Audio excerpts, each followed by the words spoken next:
G'day, Peter Morse here from Australia. I've been fly fishing for around 45 years now, and I've fished all over the world, caught all sorts of things on fly fishing gear. And it's time that I confess that one of my favourite fish was actually carp. I've got some great carp fishing quite close to home, and over the years I've sort of got to understand how much these fish have to contribute towards becoming a better fly fisher. There's lots of them. They grow quite big. They're a relatively easy target. And best of all, we can use the gear that we've already got. So I take out my trout fishing gear. I fish with a 4 or a 5 weight, a floating line and a 9 to 10 foot tapered leader with a small fly on it. My favourite fly for carp would be a woolly worm if I was going to fish for them anywhere in the world. Probably the first fly I'd tie on would be a woolly worm, if I didn't have any local knowledge, that is. Would be a woolly worm because of the way it sinks in front of them, but we'll get onto that a little later. There's a lot of things that carp teach us simply because of the opportunities that we get. They're a very prolific fish in our local waterways. It's a good day, a good sunny day, go out with a couple of mates, and between us we might land 70 fish. The great beauty of that is that it's mostly sight fishing. Okay, so the first thing carp teach you is how to spot fish, how to find fish, how to spot them, how to get the fly in front of them accurately, how to get the fly at their feeding depth, how to retrieve the fly, how to manipulate the fly in order to get a bite from them. We call that feeding the fish. But let's cover spotting fish first. So carp are usually active through the middle of the day when the sun's high in the sky, and with a pair of polarized glasses, they're relatively easy to spot because they're quite big. They can be anywhere, the waters I fish, the ones you see up in the shallows and on the edges, are anywhere between 6 and 20 pounds. So they're not difficult to see, and very often they're right up in the shallow margins, tailing, their tails out of the water, their backs out of the water, or they can just be just off the margins a bit in slightly deeper water, and if the water's clean, you can see them fairly clearly. Sometimes they're difficult, sometimes they're very easy. So you learn how to sight fish, and you learn the 3 fundamental rules of sight fishing, which are colour, shape and movement. You look for one of those, and then you try and add a second one on it. So if you see a bit of colour in the water, you then might start to look for shape or for movement. Or if you see a bit of shape that might be a bit fishy, you might wait and see if there's any movement or any colour to it. So those 3 combinations of colour, shape and movement are the sort of fundamental rules of sight fishing. And with carp fishing, there's just no point in my book of blind fishing for them, or burleying, or chumming them, or burleying them, as we call it in Australia. I certainly don't do that. They don't need that. So sight fishing for them is the way to go. Forget about blind fishing for them. Find your fish, spot your fish, present your fly in front of it, see how the fish reacts, and that will teach you so much. So sighting is the first thing. The second is casting.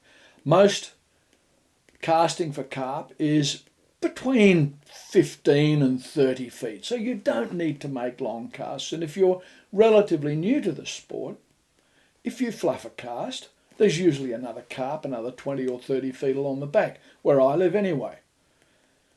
So you can get away with stuffing a cast and you won't feel so bad about it. But with lots of opportunities, you soon learn how to get the fly in front of the fish. Sight fishing will help you determine which way the fish is shaping. The tail's here, the head's there. You don't put the fly at the tail of the fish. They don't eat the fly with their ass. They eat with their mouth. So you want to get the fly out in front of the fish.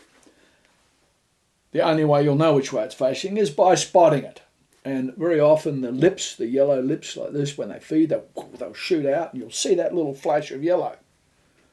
And that'll give them away, and you'll know that that's where their head is. They have a feeding window, and I like to think that this window is about, in most water, around a metre by about, out in front of them, by about 40 centimetre, like this rectangle. That's their feeding zone, and you've got to get that fly into that zone. If the water's really clean, they'll divert left and right to eat a fly. But generally, you want to have it right here in front of them because the water's often a little murky on carp water. One of the tactics you can use is a drag and drop, which is to throw the fly beyond them, drag it into their window, and then let it sink in front of them. That's a really good tactic. It's not one that works on a lot of other fish, though, and you want to be careful doing that because you can spook other fish. The next point is feeding the fish. So carp have a wide range of behaviours, or all fish have a wide range of behaviours. And if you're watching that fish, you can see its reaction to the fly. I mean, if it's clearly in front of it and the fish has ignored it, don't present that same fly back to it. These fish can be as dumb as a bag of hammers, but they can also get very smart, become very smart on heavily fished or pressured water. Very, very sharp. So don't present the same fly twice. They've already detected, hey, there's something wrong here. You know something's happening, but they don't know what it is. And that fly, they know, they remember, change flies or find a different fish. So feeding the fish is getting the fly in front of them, moving the fly in such a way that maybe they'll just swim straight over and eat it. Happy days. Often they won't. You've got to tease them into eating them. You've got to take it away from them. If you're watching their body language and they don't change a little, they don't get a little bit excited, then you might need to tease them into eating it. If all their fins go down and they just slide off into the depth, you'll know they've worked out something's wrong here. So this is reading their body language. If fins have gone erect, they've shot out, just sucked in the fly, then happy days. But sometimes you've got to tease them into eating them. It's like let them swim up to it and take it away from them. And you might catch their attention. Sometimes I think that their food they're eating on, it's like they're on drugs. They're in a daze sometimes.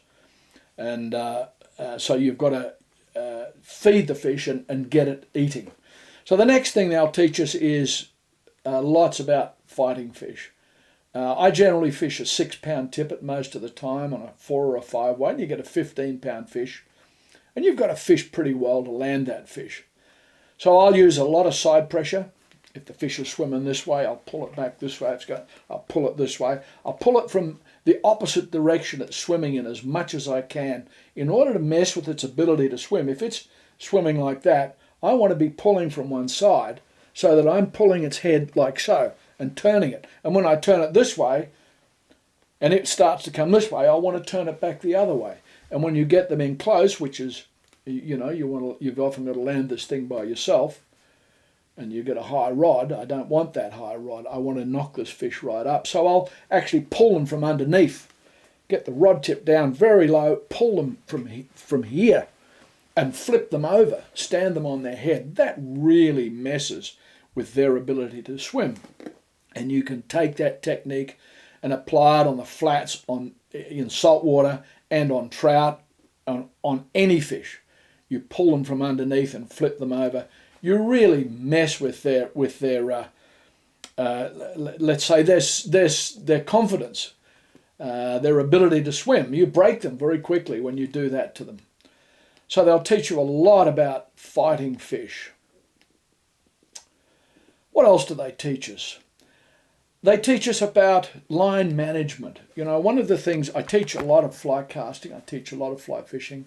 One of the things you pick up very early with beginners is that they don't quite know what to do with their hands. How to manage that line. What do they do? What do you do when you hook up and you've got all this slack line here? How do you clear that? How do I set my drag? So they'll teach you all of those things. When we get confronted by let's call them more important or serious fish, like for example we're on the flats fishing for permit or bonefish, and we've been fishing for carp and spent time learning how to fly fish on carp, where you go out and have a good day and you get half a dozen fish. You get out on the flats, you have already learned some of the techniques. They're already instinctive of line management, clearing line, make sure it's not wrapped around the butt of the rod. So you're a fair way ahead of the game in that aspect, retrieving the fly, reading the fish. So carp will teach you all of those things. And, you know, I very happy to spend hours fishing for carp because I know that it's going to make me a better fisherman in the long term from many, many different aspects. So, you know, don't discount them as a target.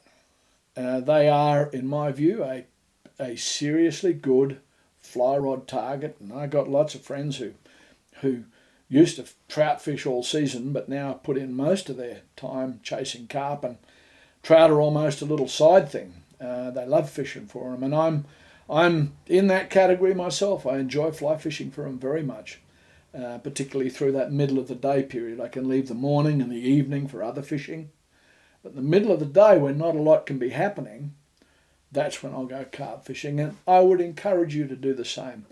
It will put your fly fishing on a steep learning curve, and it'll pay off in the long run.